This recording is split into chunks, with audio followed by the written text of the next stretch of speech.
누가복음입니다. 누가복음 16장 19절에서부터 31절 말씀입니다.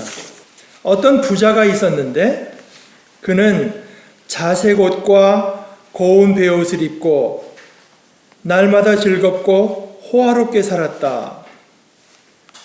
그런데 그 집 대문 앞에는 나사로라 하는 거지 하나가 헌데투성이 몸으로 누워서 그 부자의 상에서 떨어지는 부스러기로 배를 채우려고 하였다. 개들까지도 와서 그의 헌대를 핥았다. 그러다가 그 거지는 죽어서 천사들에게 이끌려가서 아브라함의 품에 안기었고 그 부자도 죽어서 묻히었다.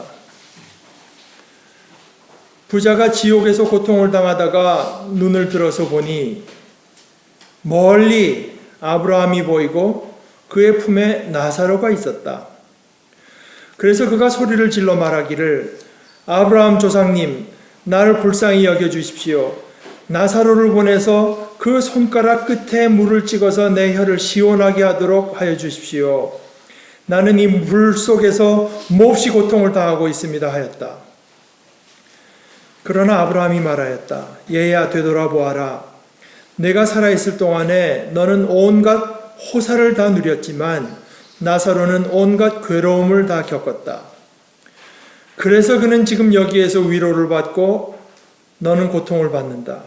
그뿐만 아니라 우리와 너희 사이에는 큰 구렁텅이가 가로놓여 있어서 여기에서 너에게로 건너가고자 해도 갈 수 없고 거기에서 우리에게로 건너올 수도 없다.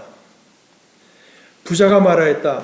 조상님 소원입니다. 그를 내 아버지 집으로 보내주십시오. 나는 형제가 5이나 있습니다. 제발 나사로가 가서 그들에게 경고하여 그들만은 고통받는 이곳에 오지 않게 하여 주십시오.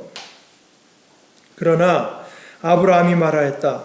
그들에게는 모세와 예언자들이 있으니 그들의 말을 들어야 한다. 부자는 대답하였다. 아닙니다, 아브라함 조상님. 죽은 사람들 가운데서 누가 살아나서 그들에게로 가야만 그들이 회개할 것입니다. 아브라함이 그들에게 대답하였다. 그들이 모세와 예언자들의 말을 듣지 않는다면 죽은 사람들 가운데서 누가 살아난다고 해도 그들은 믿지 않을 것이다. 하나님의 말씀입니다. 지난주에 예수님께서 그 못된 청지기, 불의한 청지기의 비유를 이제 말씀해 주시면서 우리가 지난주에 나눴듯이 불의한 재물로 친구를 사귀어라. 그래서 그 재물이 없어질 때 그들이 너희를 영원한 처소로 맞아들이게 하여라. 한 종이 두 주인을 섬길 수 없다. 그러면서 너희는 하나님과 재물을 함께 섬길 수 없다. 그 말씀하셨는데 이 예수님의 말씀이 사람들에게 어떻게 받아들여졌을까요? 예수님께서 이런 말씀을 했을 때 사람들의 반응이 어땠을까? 거기 여러 사람 있었고 사실은 예수님께서는 이 말씀을 제자들에게 하신 걸로 되어 있는데요. 16장 1절에. 근데 그 제자들의 반응이 어땠는지는 여기 나타나지 않습니다. 근데 예수님의 말씀, 여러분 현실에서 어떤 사람이 목사도 좋습니다만은 이런 제가 바로 지난주에 이런 설교를 했는데 이런 말을 하고 설교를 하면 그 반응이 되게 어떠할까요? 근데 반응이 어떠할지는 모르지만 반드시 이런 반응이 있습니다. 비웃음. 그런 말을 하게 되면 이제 비웃습니다. 그 비웃음의 내용이 여러 가지 있을 수 있겠죠. 참 지당하신 말씀이지만 세상 모르고 하는 얘기다 하는 그런 비웃음도 있을 수가 있겠고, 예를 들어서 한 종이 두 주인을 섬기지 못한, 하나님과 재물을 함께 섬기지 못한다. 나는 그런 적 없는데, 나는 하나님을 섬기고 재물이야 이 사람아. 이건 내가 필요하니까 좀 챙겨두는 것뿐이지 난 재물을 섬긴 적 없다. 이런 식으로 저건 나에게 해당하는 얘기가 아니야 하고 비웃었을지도 모릅니다. 그런데 그 다음 기절을 보면 틀림없이 비웃는 사람들이 있는데 그 예수님의 말씀에 비웃는 그 태도가 뭐를 나타내고 있는가 하면은 간단히 말하면 그 사람이 얼마나 돈을 사랑하고 있는가 그것을 나타낸다. 그 14절에 이렇게 말합니다. 돈을 사랑하는 바리새파 사람들이 이 모든 말씀을 듣고 나서 예수를 비웃었다. 참 불행한 사람들 아닙니까? 예수의 말씀이 서론에서도 아니고 다 들었습니다. 예수의 말씀을 다 들었는데 결국은 그 사람들의 반응은 그 말씀을 한 예수 자신을 비웃는 것으로 끝내고 말았습니다. 아무리 진리의 말씀, 생명의 말씀을 주신다고 한들 영어로 말하면서 listening mind, 듣는 태도가 없으면, 간절함이 없으면, 받아들이는 믿음의 태도가 없으면 아무리 좋은 말씀인데 무슨 소용이 있습니까? 이제 그런 상황에서 예수님께서 오늘 이야기, 어떤 부자의 이야기를 듣는데 이것은 마치 말하자면 불의한 재물로 친구를 사귀지 않은 사람을 이제 묘사하시는 말씀 같습니다. 어떤 부자가 있었는데 그는 자색 옷과 고운 베옷을 입고 날마다 즐겁고 호화롭게 살았다. 뭐가 잘못됐습니까? 잘못된 거 없잖아요. 자색 옷, 이건 이제 그 당시 굉장히 비싼 옷이었답니다. 그러니까 자색 옷이 뭡니까? 달팽이를 갖고 어떻게 해서 염료를 만들어서 한다는 것 같은데, 그 겉으로도 그렇고 고운 베옷이니까 감도 아주 좋고, 그래서 날마다 즐겁고 호화롭게 살았습니다. 이게 우리가 원하는 거 아닙니까? 대개 사람들이 원하는 게 이거 아니겠어요? 정말 마음속으로 정말 원하고 바라는 것은 제게 주어진 인생이 몇십 년이 될지 모르지만 제게 주어진 삶을 다 살았을 때 저에 대한 평가가 이런 한 문장으로 안 끝났으면 좋겠습니다. 그 평생 살았는데 그 사람 한마디로 말할 때 그 사람 부자였고 좋은 옷 입고 살았고 남들이 잘 못 입는 참 옷도 참 어떻게 이렇게 참 잘 차려입고 이렇게 매칭을 잘해서 세련되게 입고 살고 날마다 즐겁고 아주 그 남들이 누리지 못하는 것들을 많이 누리고 살았다. 그 자체로서는 잘못된 게 없을지 모르지만 그 사람에 대해서 말할 수 있는 게 내릴 결론이 이거라고 한다면 이건 정말 끔찍하게 짝이 없는 노릇 아니겠습니까? 게다가 제가 여기서 이번에 다시 읽으면서 배우는 것은 예수님께서는 우리가 얼마나 기도 많이 하나, 얼마나 예배에 꼬박꼬박 참석하나, 어디 선교할 기회가 있으면 어디 얼마나 열심을 갖고 참석하나 하는 것 못지않게 어떻게 보면 그것보다 더 어떻게 우리가 사나 하는 걸 자세히 보시는 것 같아요. 사람을 묘사할 때 이렇게 아주 날마다 즐겁게 사는 것 같아. 예수님의 말씀이 그런데 그게 결코 칭찬이 아닌 것 같습니다. 날마다 그 친구 걔는 날마다 호화롭게 살아. 옷도 말입니다. 옷도 한국에서는 참 구하기 힘든 거 아주 참 피부에 닿아도 어떻게 이렇게 감촉이 좋은 것들을 입고 사는 것 같아. 예수님께서는 우리가 어떻게 사나, 무슨 옷을 입나, 뭘 먹나 하는 걸 주의 깊게 보시는 것 같아요. 거기에다 관심을 두시는 것 같습니다.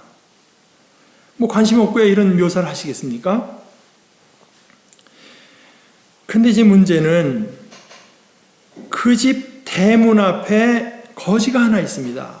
나사로라고 하는데 라자루스. 그래서 이게 이제 축약된 줄인 보면 엘리에이젤 해서 이게 하나님께서 도와주신다고 하는 말을 줄여서 이제 라사로. 그래서 하나님의 도움으로만 살아갈 수 있는 뭐 그런 존재를 상징적으로 말씀하신 거예요. 이거 뭐 실제로 있었던 얘기라기보다 예수님께서 지금 지어내신 얘기를 하는 거니까. 그 집 대문 앞에 나사로라고 하는 거지 하나가 헌데투성이 몸으로 누웠습니다. 아주 가난한 사람, 몸에 여기저기 이제 그 궤양이 생기고 뭐 벗어졌는 사람. 그런데 누워 힘이 없어서 움직이지도 못하고 누웠는데 이 사람이 거기 있는 이유는 그 부자 워낙 잘 사는 집이니까 여기서 뭐 부스럭이라도 떨어질 거 아니겠느냐. 뭐 하는 말로는 먹다가 수프 같은 게 떨어지면 빵 조각으로 그걸 쓸어가지고 이제 개도 주고 한다는데 뭐 그거 거기서라도 남는 거라도 있으면 하고 이제 거기 있는 건데 그걸로라도 배를 채우려고 잘 먹는 건 둘째치고 배를 채우려고 했는데 개들까지 와서 개는 이스라엘 사람들에게서는 아주 천하게 보는 짐승인데요. 헌대를 핥습니다. 그러니까 이것도 뭐 치워버릴 힘도 없는 겁니다. 자, 그 거지 하나가 그 집 대문 앞에 있습니다. 대문 앞에.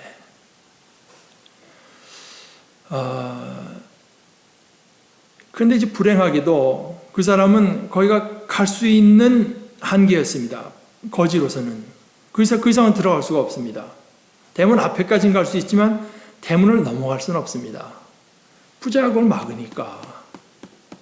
부자가 자기가 잘 먹는 것도 신경을 쓰지만 그거 못지않게 부자가 마음을 쓰고 신경을 쓰는 거는 요거 지켜내는 거. 요 안에 누가 딴 거 못 들어온 거. 이 부자의 관심의 바운더리입니다. 거기까지입니다. 여기만 잘 되면 됩니다. 근데 이제 밖에서 뭐가 들어오게 되면 큰일 나니까 그걸 막죠. 제가 가끔 이야기하는 사람 중에 이제 로버트 콜스라는 그 소아 정신과 의사인데 그 사람이 뭐 강의가 지금 인기가 있어 하버드에서는 아마 문학 강의를 이제 한다는데 그 사람이 그 크리스찬으로서 이제 소아 정신과 환자니까 미국 전역에 있는 여러 그 아이들에 대해서 조사를 한 게 있습니다. 그러니까 뭐 제가 어저께 책을 찾지 못해서 이제 정확히 재료는 못 드립니다만은 하여간 미국 남부에서 흑인들 거기 이제 인종차별이 심한 데서 자라는 흑인들에게 이제 인터뷰한 그 테이프 또 뭐 미국의 아주 제일 가난한 데 중에 하나가 그 아팔라치아 이제 산맥 그쪽에 사는 사람들 거기 이제 그 가난한 그 토백이가 아니라 이제 이주 노동자들 뭐 여기서 하다 일거리 떨어지면 또 딴 데 하고 그 사람들에게 가서 거기서 자라는 아이들에게 또 인터뷰한 거 또 그 다음에는 남쪽에서 전에 보니까 뭐 갑자기 GM에서 뭐 1시간에 얼마 준다 그래갖고 남쪽 사람들이 많이 이제 북쪽으로 올라왔거든요.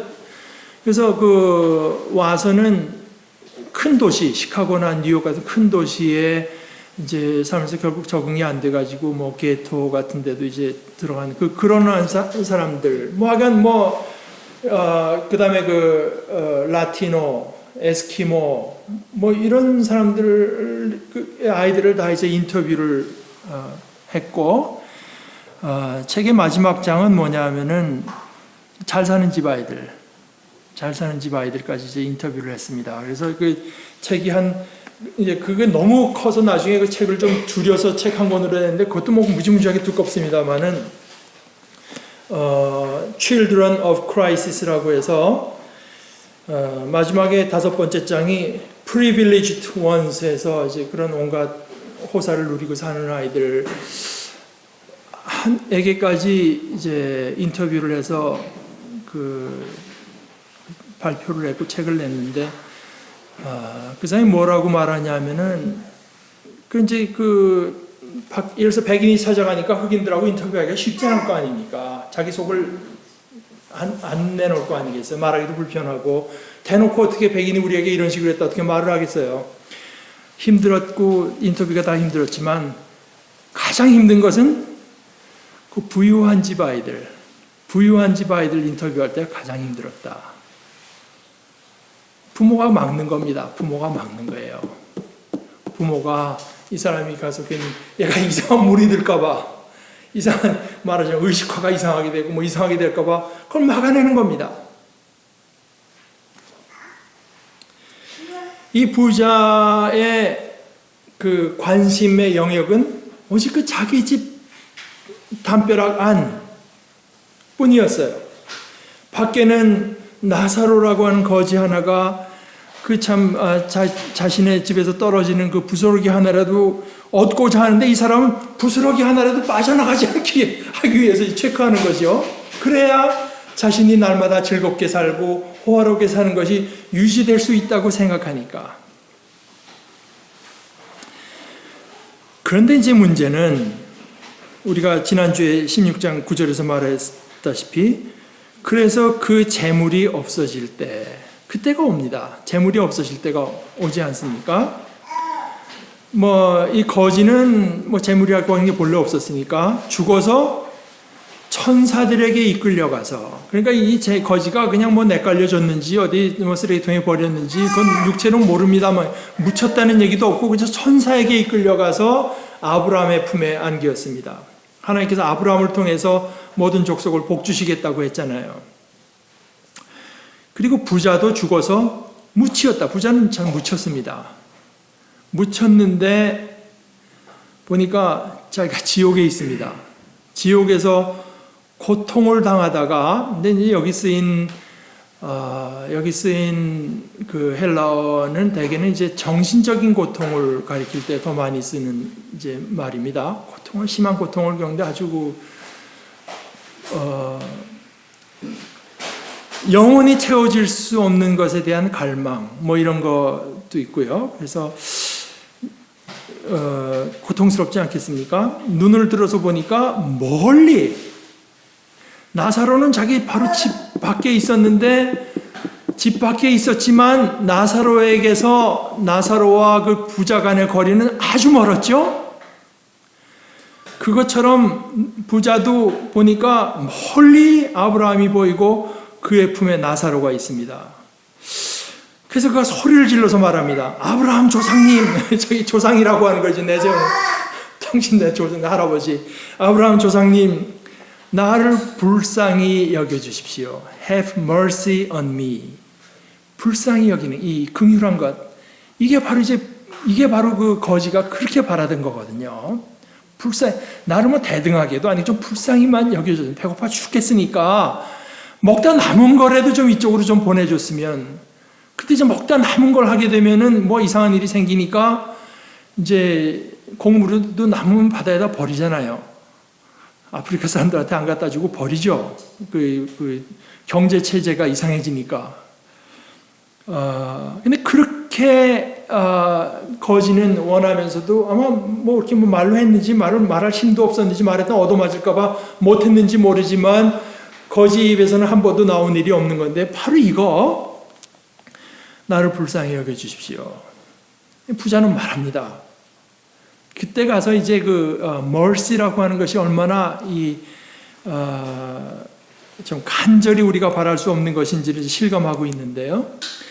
나사로를 보내서 그 손가락 끝에 물을 찍어서 내 혀를 시원하게 하도록 하여 주십시오. 어떤 갈망을 이제 말을 하고 있는데, 이 사람은 아직도 나사로는 심부름꾼 정도로밖에 안 보이는 겁니다. 그 개 좀 보내가지고, 개 좀 보내서 좀 저한테 이거 해주십시오. 나는 이 불 속에서 몹시 고통을 당하고 있습니다.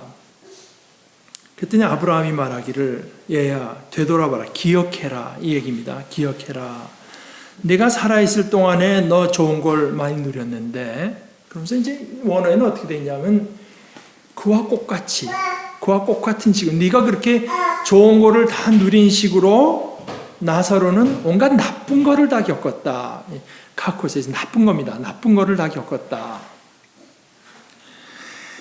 근데 이제 그 다음에 거는 번역이 좀 사실은 그래서라고 하는 말은 원어에는 없습니다. 사실은. 그런데 이제 이게 이상하게 현대어로 된 성경 거진다 다는 아닙니다만 거진다다 그래서 이렇게 했는데 영어 번역에는 그렇게 된 데가 한 군데도 없습니다. 제가 본 것 중에는. 그래서 물론 이제 뭐 앞에 이야기를 하고 그 다음 얘기를 하니까 연관은 있을지 모르지만 네가 그렇게 너는 좋은 걸 다 누리고 살았고 나사로는 나쁜 것만 누리고 살았기 때문에 뭐 그래서라고까지 이렇게까지 인과관계가 이제 원문에 있는 건 아닙니다. 그러니까 오히려 이제 옛날 우리 번역처럼 아브라함이 이르되 너는 살았을 때 좋은 것을 받았고 나사로는 고통을 받았으니 이것을 기억하라. 그러면서 이제 그는 여기서 위로를 받고 너는 괴로움을 받느니라. 이 정도가 적절한 것 같아요. 이제 그렇다. 이제 그래서까지는 이건 너무 이제 좀 번역. 그래서 왜 한국말 번역만 다 그렇게 됐는지 잘 모르겠어요. 그래서 어찌 됐건 하여간 그래서라고까지는 하지 않아도 사실 번역자들이 그렇게 번역한 것은 누가복음 전체의 그 문맥이 그 컨텍스트가 그렇기 때문에 그렇다는 생각도 있는데 왜냐하면은 누가복음 6장 24절 25절에서 예수님께서 이렇게 말씀하십니다. 그러나 너희 부요한 사람들은 화가 있다. 너희가 너희의 위안을 받고 있기 때문이다. 너희 지금 배고픈 사람들은 화가 있다. 너희가 굶주리게 될 것이기 때문이다. 너희 지금 웃는 사람들은 화가 있다. 너희가 슬퍼하며 울 것이기 때문입니다. 이것은 아주 유명한 종말론적인 뒤집힘이라는 말로 표현을 하는데 그걸 뭐 문자 그대로 지금 나 천국에 와서 웃으려면 오늘 저녁에 가서 개콘 보면 안 되겠네. 뭐 이런 식으로 이제 이해하면 안 됩니다. 물론. 그러나 하나님 나라에서 뒤집힘이 있을 거라고 하는 것을 이제 예수님께서 예고하고 계시는데요. 그렇다고 해도 그래서 정도로 강한 건 아닙니다. 그는 지금 여기서 위로를 받고 너는 고통을 받는다. 그러니까 예수님께서도 지난주에 재물이 있으면 저 사람 부유하게 만들면 넌 가난해져라가 아니라 네가 쓰고도 남는 재물로 그 재물이 없는 사람들을 도와줘서 그들을 친구로 삼으라고 하는 정도지 뭐 완전히 뒤바꾸라 이것은 아니지 않겠습니까? 그러면 또 뒤바뀐 사람은 또 뒤바꿔야 될 거 아닙니까? 평생 뭐 뒤바뀌다가 끝날 건 아니잖아요. 그건 아니고 그래서 그는 지금 여기서 위로를 받고 너는 고통을 받는다. 뿐만 아니라 우리와 너희 이건 하여튼 그룹으로 지금 말씀하시잖아요. 그러니까 이게 뭔가 영역이 있다 이겁니다. 우리가 속한 데가 있고 지금 너희가 처한 데가 있는데 이 문제는 뭐냐 하면은 그 사이에 큰 구렁텅이 영어로는 헬라어 그대로 번역 chasm 아주 깊은 심연 같은 파여 있는 데가 아주 큰 게 있어가지고 있는 게 아니라 fixed입니다. 어떻게 할 수 없이 완전히 그렇게 정해져 있어서 그러니까 이거는 이제 문법적으로는 신학적인 수동태라고 해서 하나님께서 하셨다고 하는 뜻입니다. 수동형으로 이건 하나님께서 그렇게 정해 놓으신 게 돼서 여기에서 너에게로 가고자 해도 갈 수가 없고 거기에서 우리에게로 건너올 수 이건 픽스된 겁니다. 픽스된 거예요. 우리가 이 땅에서 육신을 입고 사는 동안에는 모든 게 다 바뀔 수 있습니다. 얼마든지 바뀔 수 있습니다. 그러나 이 시간이라고 하는 것, 우리가 알고 있는 대로의 시간이라고 하는 게 사라질 때가 와요. 뭐 시간은 그때 가서도 있을지 모르지만 전혀 다른 의미에서의 시간, 영혼에 속한 시간이 있을 때가 옵니다. 픽스된 거예요. 더 이상 바뀔 수가 없습니다. 천국이 앞으로 이 천국은 그냥 가는 것이 거기에 뭐 악이 들어와서 다시 더럽혀질 수가 없단 말입니다. 부자가 말합니다. 그럼 그건 뭐 어쩔 수 없고 조상님 소원입니다. 그러면은 그 사람의 관심사 있잖아요. 우리 집안. 밖에는 지금 아직도 관심이 전혀 없습니다. 그 집안. 내 아버지 집으로 보내주십시오. 나는 형제가 5이나 있습니다. 제발 나사로가 가서 이번에서 나사로 보내라고 하는. 그러니까 이제 나사로 이름은 알고 있었던 것 같아요. 나사로가 가서 그들에게 경고하여 그들만은 고통받는 이곳에 오지 않게 하여 주십시오.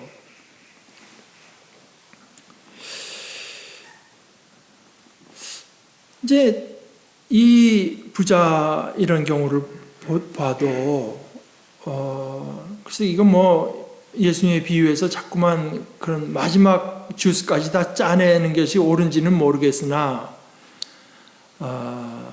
이런 상황에서 그때 내가 나사로에게 한 것이 얼마나 그 사람을 참 절망시켰고 그 사람은 얼마나 괴로웠겠는가 하는 것 전혀 보이지 않잖아요.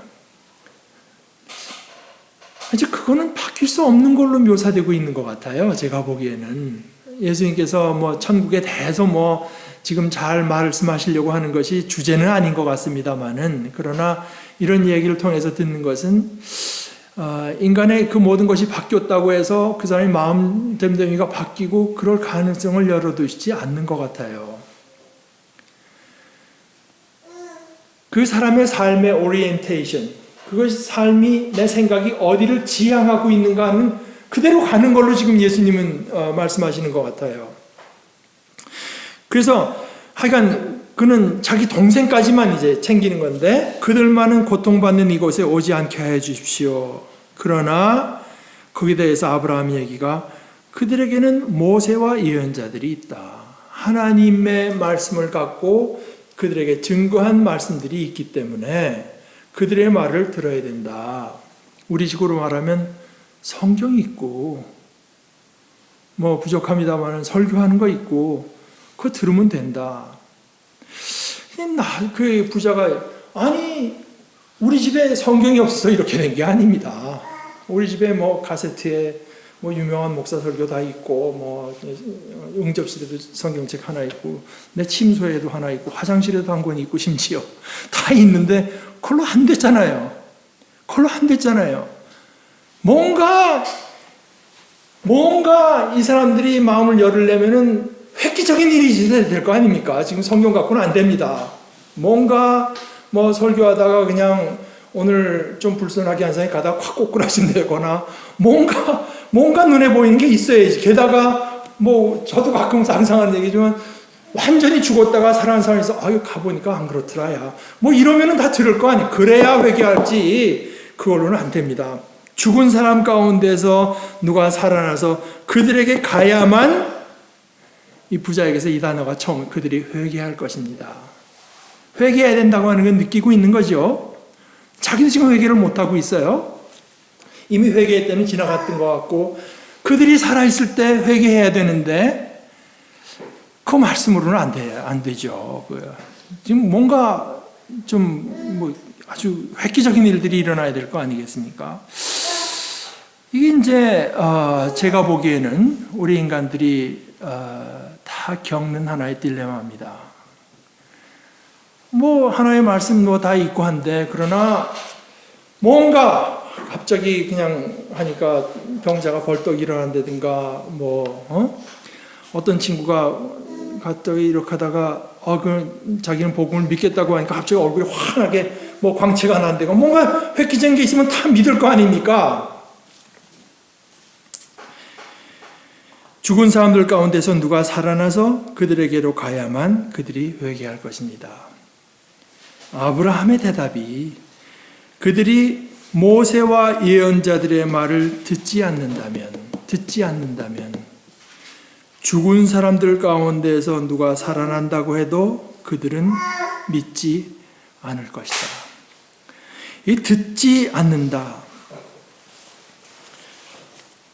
아브라함의 대답은 이겁니다. 그들에게는 다 있어. 충분히 다 있다. 다 있다. 문제되는 것은 아까 말씀드린 대로 listening mind, 하나님의 말씀을 가난한 마음으로 듣겠다고 하는 그 생각, 그 태도가 있느냐 없느냐, 이것이 문제가 되는 것이지 그것이 없다고 한다면 죽은 자가 살아나서 그들에 가서 증거해도 그들은 무슨 이유를 대서라도 또 믿지 않을 것이다. 성경으로 충분치 않다면 어떤 것으로서도 충분치 않다. 성경은 우리가 믿음으로 듣고 듣는 마음으로 받아들인다면 우리에게 영생에 이르는 믿음을 불러일으키기에 조금도 부족한 것이 없다. 이것이 이제 아브라함의 이야기입니다. 이걸 히브리서 4장에서는 이렇게 표현했습니다.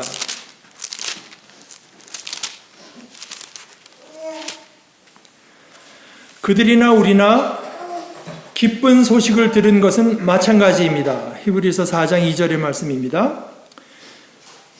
그런데 들은 그 말씀이 그들에게는 아무런 유익이 되지 못하였습니다. 그들은 그 말씀을 듣고서도 그것을 믿음과 결합시키지 않았기 때문입니다. 복음의 말씀을 들었으나 그것을 어린아이 같은 마음으로 받아들이지 않았기 때문에 그들에게는 아무런 유익이 되지 않는다. 그들이 모세와 예언자들의 말을 듣지 않는다면, 이것은 다시 말해서 믿지 않는다면 죽은 사람들 가운데서 누가 살아난다고 해도 그들은 믿지 않을 것이다. 믿지 않는다면 믿지 않을 것이다. 바꿔 말하자면 믿는다면 믿을 것이다. 이것이 이제 로마서 1장 17절에 바울 사도가 말한 믿음으로 믿음에 이르게 하나니. 예수님도 비유에서도 그런 식의 이제 말씀을 하신 적이 있습니다. 말씀에서도 가진 자는 더 가지게 된다. 가진 자. 믿음으로 받아들이게 되는 사람은 더 많은 믿음의 증거를 얻어가게 됩니다. 그러나 listening mind, 듣는 귀가 없는 사람에게는 아무리 성경이 그의 마음속에 증거를 주지 못했으면 죽은 자가 살아나서 그들에게 간다고 해도 믿을 수 없다. 하나의 말씀에는 부족한 것이 조금도 없다.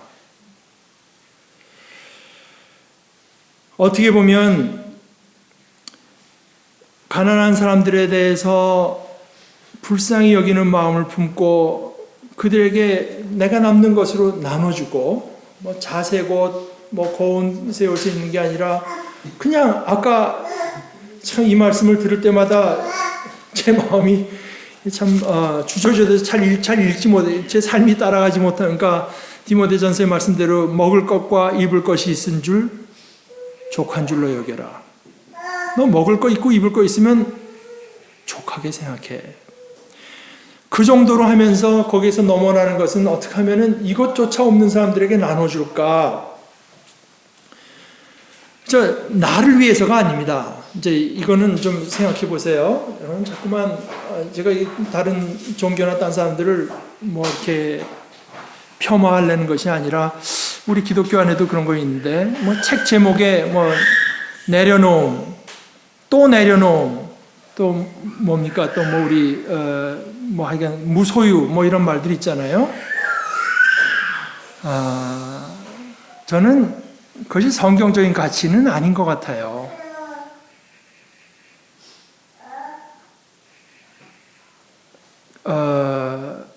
제가 더 좋아하는 말은 옆에 한경지 목사님 얘기처럼 다 바치자.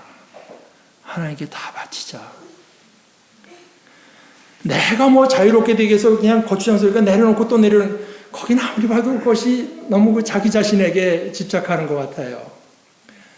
하나님께 내놓는 것이고 내 이웃의 필요를 살펴서 이웃에게 말하자면 이웃에게 내가 도울 것이 있을까 하는 것을 살펴보는 마음이 아름답고 성경적인 것이지 소유 안 하는 게 나쁜 건 없지만 그걸로는 부족한 것 같아요. 그렇게 내게 남는 것으로 하여간 먼저 마음속으로 좀 도울 거 없을까, 도울 길이 없을까, 저 사람들도 좀 풍족하게 어떻게 자기의 필요한 것을 채우면 살 수가 없을까 하는 생각에 자기의 것을 이제 그들에 대한 어떤 mercy, 불쌍히 여기는 마음, 이게 이제 핵심인 거지. 내 걸 내려놓는 것보다. 그것과 그다음에 이제 믿음의 문제, 믿음과 회개의 문제. 오늘 예수님의 말씀이 보여주는 것은 이 두 가지는 떼일래야 떼일 수가 없다. 떼일래야 떼일 수가 없습니다.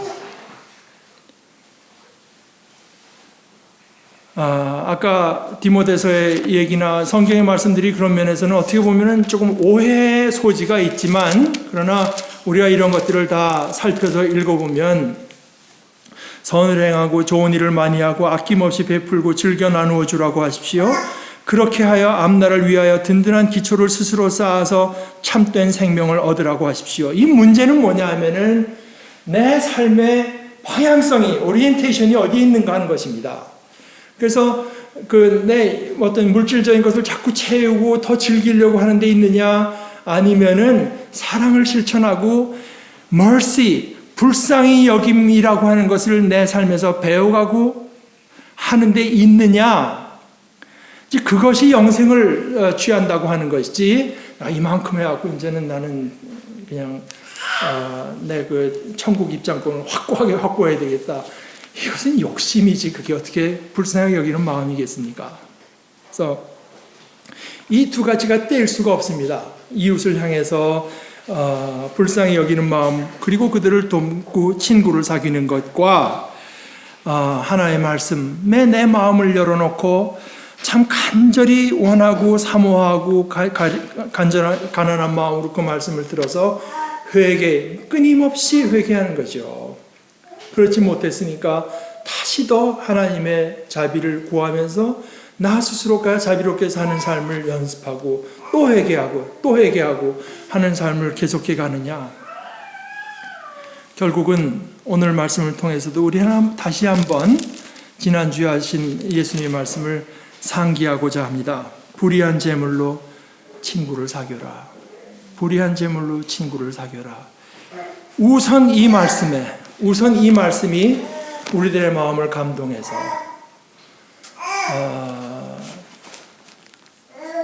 성경의 말씀으로 충분치 않으면 죽은 자가 살아가서 그때 너 남는 거 해서 너한테 와서 힘든 말 하던 사람 좀 도와줄 걸 그랬어. 그렇게 한 사람들 천국 가서 보니까 다 잘 살더라.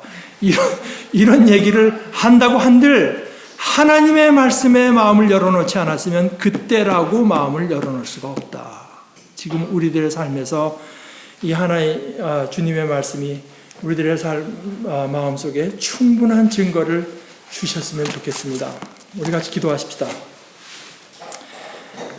하나님 아버지, 저희들은 그저 저희들의 눈에 보이는 것을 의지하고 그것을 확실한 것으로 여기고 살아가려고 하면서 그것이 결국에는 없어질 것, 결국에는 우리를 영원히 돕지는 못할 것을 뻔히 알면서도 그렇게 살아가는 미련한 존재들인 것을 새삼스럽게 저희들은 발견합니다.